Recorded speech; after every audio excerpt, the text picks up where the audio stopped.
नमस्कार दोस्तों, स्वागत है आप सभी का अपने YouTube चैनल ग्लोबल ज्ञानी पर। काफ़ी समय से आप मुझे कमेंट करके कह रहे थे कि मैम हमें हमारा पेपर बता दीजिए कक्षा 7वीं हिंदी का। तो यहाँ पर मैं आपके लिए राज्य शिक्षा केंद्र मध्य प्रदेश भोपाल वार्षिक मूल्यांकन 2026 विषय हिंदी कक्षा 7वीं का पेपर लेकर आ चुकी हूँ। यहाँ मैं आपको वो सभी प्रश्न बताऊंगी और साथ में इन सभी प्रश्नों के उत्तर को भी हम देखेंगे। वीडियो को ध्यान से देखिएगा, वीडियो को स्किप ना करें और साथ में कॉपी पेन लेकर बैठे जिससे आप हर एक प्रश्न को नोट कर लें और उसके उत्तर को भी। ये प्रश्न उत्तर आपके लिए वेरी इंपॉर्टेंट है, तो सभी प्रश्नों को ध्यान से देखिएगा। तो चलिए बिना किसी देरी के शुरू करते हैं। कक्षा 7 वार्षिक परीक्षा विषय हिंदी का पेपर है। सबसे पहले यहाँ मैं बता दूं आपका समय 2.5 घंटे का रहेगा। 60 नंबर का आपका पेपर रहेगा, ठीक है। अब यहाँ आपको सबसे पहले बहुविकल्पी प्रश्न दिए जाएंगे और प्रत्येक प्रश्न के लिए 1 अंक है, यानी कि यहाँ पर प्रश्न नंबर 1 में आपको 1 नंबर मिलेगा, प्रश्न नंबर 2 में 1 नंबर। टोटल यहाँ पर आपसे 1-1 नंबर वाले प्रश्न पूछे जाएंगे। जैसे पहला प्रश्न देखिए, पूछा है डॉक्टर कलाम को रामायण और हजरत मोहम्मद साहब के जीवन से संबंधित कहानियां कौन सुनाता था। ऑप्शन आपको दिया गया है माता जी यानी उनकी मम्मी, पिताजी, दादाजी या फिर दादी। यहाँ पर आपको माता जी पर टिक कर देना है। डॉक्टर कलाम को रामायण और हजरत मोहम्मद साहब के जीवन से संबंधित कहानियां उनकी माता जी सुनाती थी। इसके बाद प्रश्न नंबर 2 है, रामलीला में रामचंद्र जी ने अग्नि बाण से किसकी नाभि का अमृत सुखा दिया था। ऑप्शन है कुंभकर्ण का, मेघनाथ का, रावण का या फिर विभीषण का। यहाँ पर आप क्या लिखेंगे, रावण का। रामलीला में रामचंद्र जी ने अग्नि बाण से किसका अमृत सुखाया था, रावण का अमृत सुखा दिया था। नंबर 3 है, निम्नलिखित में से स्वर संधि का उदाहरण कौन सा है। ऑप्शन है सज्जन, जगदीश, दुर्लभ या फिर हिमालय। यहाँ पर आपको हिमालय पर टिक करना है। स्वर संधि का उदाहरण क्या हो जाएगा आपका, हिमालय। ऑप्शन डी आपका सही उत्तर रहेगा। नंबर 4 है, निम्नलिखित में से द्विगु समास का उदाहरण कौन सा है। यहाँ पर आपसे द्विगु समास का उदाहरण पूछा है, पंचवटी, नीलकमल, यथाशक्ति या फिर गजानन। आपको पंचवटी पर टिक करना है। द्विगु समास का उदाहरण क्या है, पंचवटी है। इसके बाद नंबर 5 है, महारानी लक्ष्मीबाई कहाँ की रानी थी। ऑप्शन है ग्वालियर, झांसी, दिल्ली या कलकत्ता। आपको क्या लिखना है, झांसी। महारानी लक्ष्मीबाई कहाँ की रानी थी, झांसी की रानी। आपने कहावत सुनी होगी, खूब लड़ी मर्दानी, वो तो झांसी की रानी थी। तो लक्ष्मीबाई कहाँ की थी, झांसी की रानी थी। ये आपके 5 नंबर के ऑब्जेक्टिव कंप्लीट हुए। आप इसका स्क्रीनशॉट ले लीजिए याद करने के लिए। अब इसके बाद देखिए, यहाँ पर आपसे रिक्त स्थान पूछे जाएंगे। रिक्त स्थान में आपको 1-1 नंबर दिए जाएंगे। टोटल 5 रिक्त स्थान रहेंगे। तो प्रश्न नंबर 6 में आपसे रिक्त स्थान में पूछा है, महाराज छत्रसाल के नाम से विख्यात है। उत्तर में आपको लिखना है बुंदेलखंड केसरी। महाराजा छत्रसाल बुंदेलखंड केसरी। रिक्त स्थान में क्या लिखेंगे आप, बुंदेलखंड केसरी के नाम से विख्यात है। अब इसके बाद है प्रश्न नंबर 7, देवभूमि भारत को की क्रीड़ा स्थली कहा जाता है। उत्तर में क्या लिखेंगे, अवतारों। देवभूमि भारत को अवतारों की क्रीड़ा स्थली कहा जाता है। बच्चे हर एक प्रश्न को ध्यान से जरूर देखिएगा, ये सभी आपके लिए मोस्ट इंपोर्टेंट है। बिल्कुल भी वीडियो को स्किप ना करें और साथ में सभी प्रश्नों को अच्छी तरीके से याद भी कर लें अभी इसी वीडियो के माध्यम से, ताकि आपको वार्षिक परीक्षा में कोई दिक्कत ना आए। और हमारे चैनल को भी सब्सक्राइब कर दें, जिससे इसके बाद के पेपर की जो भी वीडियो होंगी वो सबसे पहले आप ही को मिलेगी। और इस वीडियो को लाइक करके अपने दोस्तों के साथ भी शेयर जरूर करिएगा। अब यहाँ मैं प्रश्न नंबर 8 आपको बताऊं। यहाँ है योगाभ्यास के लिए सर्वोत्तम समय होता है। तो योगाभ्यास के लिए सर्वोत्तम समय क्या है हमारा, प्रातः काल या फिर आप सुबह का समय कह सकते हैं। आप यहाँ पर प्रातः काल लिख सकते हैं या फिर सुबह भी लिख सकते हैं। अब प्रश्न नंबर 9 है, मध्य प्रदेश में कुंभ मेला प्रत्येक 12 वर्ष बाद नगर में लगता है। मध्य प्रदेश का कुंभ मेला कहाँ पर लगता है, उज्जैन में। उज्जैन घूमने कौन कौन गया है मुझे कमेंट करके जरूर बताना। इसके बाद है प्रश्न नंबर 10, निंदक नियरे राखी कूटी छबाई। उत्तर में क्या लिखेंगे, आंगन। यहाँ पर आपको क्या लिख देना है, इस तरीके से आंगन। ये आपके रिक्त स्थान कंप्लीट हुए। अब इसके बाद है अति लघु उत्तरीय प्रश्न, जिसमें आपको 2 नंबर वाले प्रश्न पूछे हैं। यहाँ पर आपसे छोटे छोटे प्रश्न पूछे, ज्यादा बड़े आंसर नहीं लिखना है, केवल एक ही लाइन में आपको इनका उत्तर लिखना है। उत्तर भी मैं आपको बता देती हूँ, देखिए किस प्रकार आप लिखिएगा उत्तर। प्रश्न है, कृष्ण यशोदा से किसकी शिकायत कर रहे हैं। उत्तर में आप क्या लिखेंगे, कृष्ण में यशोदा से बलदाव या बलराम की शिकायत कर रहे हैं। आपको सिर्फ बलदाव और बलराम याद रखना है, बाकी आपको पूरा प्रश्न में ही मिल जाएगा। अच्छे से याद हो गया होगा किसकी शिकायत कर रहे हैं, बलदाव या बलराम की, ठीक है। अब इसके बाद है प्रश्न नंबर 12, नींव रखना मुहावरे का वाक्य प्रयोग कीजिए। नींव रखना मुहावरे का आपको वाक्य में प्रयोग रखना। नींव रखने का मतलब क्या होता है? कार्य की शुरुआत करना, किसी भी कार्य की शुरुआत करना। जैसे मान लीजिए आप पढ़ाई कर रहे हैं तो पढ़ाई की शुरुआत करना, या फिर आपने घर बनाया उसकी शुरुआत करना, किसी भी काम की शुरुआत करना। नींव रखना मतलब क्या होता है? कार्य की शुरुआत करना। हमारे पूर्वजों ने भारत की स्वतंत्रता की नींव रखी। अब इसके बाद प्रश्न नंबर 13 है, गुरु नानक देव का शिष्य लहणा किस नाम से प्रसिद्ध हुआ था? उत्तर में आप यहाँ पर क्या लिखेंगे? गुरु नानक देव का शिष्य लहणा बाद में गुरु अंगद के नाम से प्रसिद्ध हुआ। क्या नाम याद रखना है आपको? गुरु अंगद। पूरा प्रश्न आपको यहीं पर मिल जाएगा, सिर्फ आपको गुरु अंगद नाम याद रखना है। ठीक है, सभी प्रश्न अच्छे से याद हो रहे होंगे। पहले में बलदाव या बलराम, दूसरे में आपको क्या याद रखना है? कार्य की शुरुआत, तीसरे में गुरु अंगद याद रखना है। अब प्रश्न नंबर 14 है, काव्य में रस किसे कहते हैं? उत्तर में आप क्या लिखेंगे?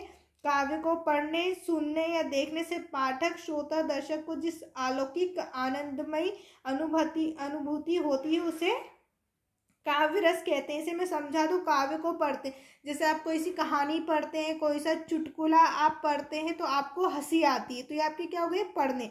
सुनने, जब भी आप किसी से कुछ भी बातें सुनते हैं या कोई आपको जोक सुनाता है उसको सुनने में आपको आनंद मिलता है। देखने में आप कार्टून देखते हैं, कॉमेडी वीडियो देखते हैं, तो यहाँ पर आपको समझ में आ गया किसी चीज़ को पढ़ते समय हमें मज़ा आ रहा है या सुनते समय उस चीज़ को हमें मज़ा आ रहा है, या देखते समय जैसे कार्टून हम देख रहे हैं या कोई सी मूवी हम देख रहे हैं उसे देखते समय हमें जो मज़ा आता है। यानी श्रोता, श्रोता मतलब क्या होता है? सुनने वाला। और दर्शक मतलब क्या होता है? देखने वाला। यानी कि जो सुन रहा है, जो देख रहा है, उसे जो आनंद आ रहा है उसे हम क्या कहते हैं? काव्य का रस कहते हैं। ठीक है, अब इसके बाद प्रश्न नंबर 15 है, तात्या के चरित्र की कोई दो विशेषताएं लिखी। यहाँ पर आपको तात्या के चरित्र की दो विशेषताएं बतानी है। पहला, वह एक महान वीर सपूत थे, और दूसरा, वे युद्ध सैन्य से जुड़े कामों में काफी रुचि लेते थे।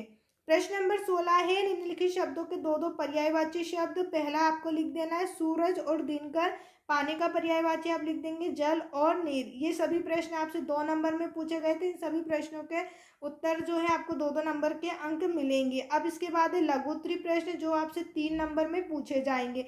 गौरैया कविता में आए कोई 6 ध्वनि पुनरुक्ति वाले शब्दों को लिखिए। जो आपने गौरैया कविता पढ़ी है, ध्वनि रुक्ति यानी कि जो ध्वनि से निकलते हैं, बार बार पुनरुक्ति वाले होते हैं, वो शब्द आपको यहाँ बताने। जैसे चुन चुन, तिनके तिनके, अंग अंग, फर फर, च्यू च्यू, फूला फूला, सरसर, मरमर और हिला हिला। ये कैसे एक जैसे हैं? यानी कि पुनरुक्ति वाले शब्द। ये शब्द आपको लिखकर बताना है। इसके बाद है प्रश्न नंबर 18, मध्य प्रदेश की प्रमुख जनजातियां कौन सी हैं? तो यहाँ पर हम उत्तर में लिखेंगे मध्य प्रदेश की प्रमुख जनजातियां भील, गोंड, बेगा, कोरकू, भारिया, कोल और सहारिया आदि है। कौन सी बतानी है? भील, गोंड, बेगा, कोरकू, भारिया और कोल और सहारिया, ये सभी जनजातियों के नाम आपको याद रखना है। अब है प्रश्न नंबर 19, यौगिक क्रिया में बंध और मुद्राओं का क्या महत्व है? तो यहाँ पर हम लिखेंगे यौगिक क्रियाओं में बंध और मुद्राएं प्राणिक ऊर्जा को नियंत्रित, संतुलन और सुषुम्ना नाड़ी और मोड़ने में महत्वपूर्ण भूमिका निभाती हैं।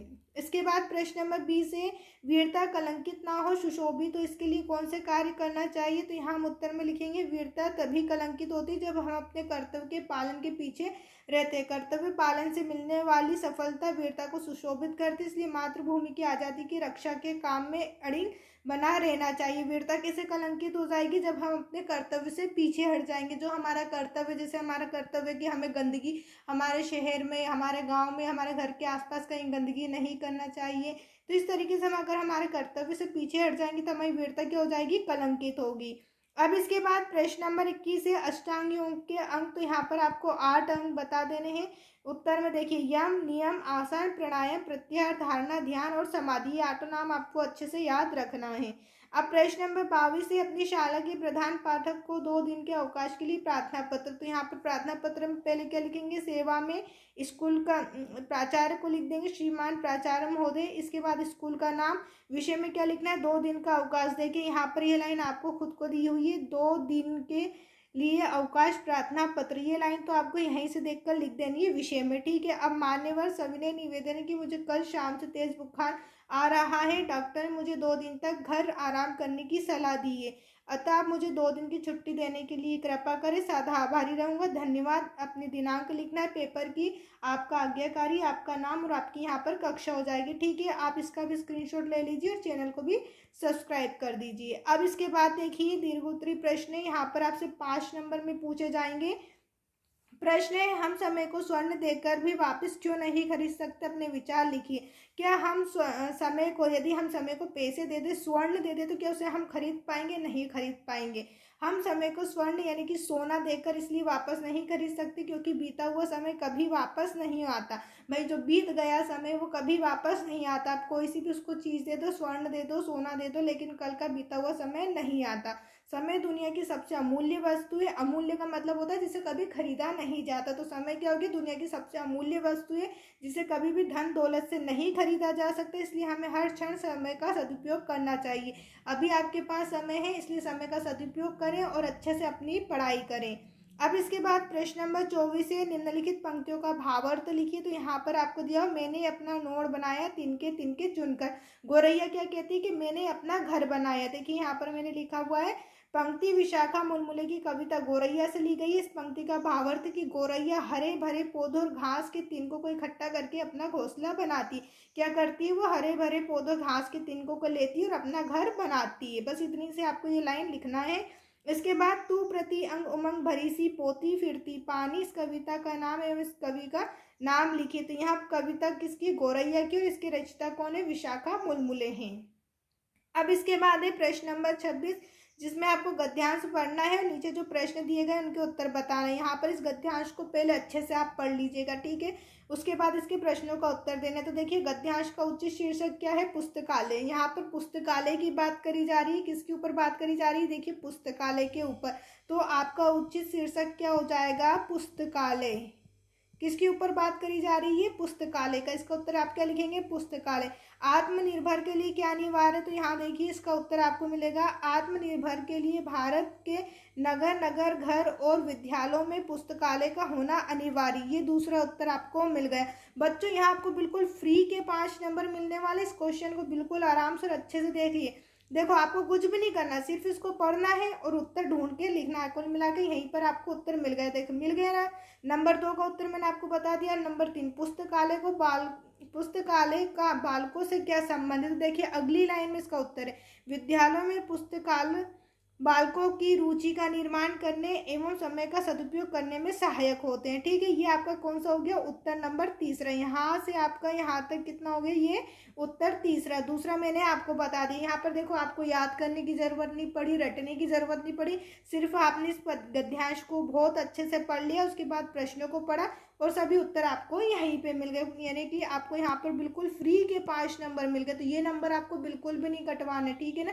परीक्षा में अच्छे नंबर लाना है ना, इसलिए अच्छे से पढ़ाई करिए। अब यहाँ देखिए, निम्नलिखित में से किसी एक विषय पर निबंध, मेरा विद्यालय, मेरी माँ और कोई त्योहार। तो यहाँ पर मैंने मेरे विद्यालय के ऊपर निबंध लिखा हुआ है।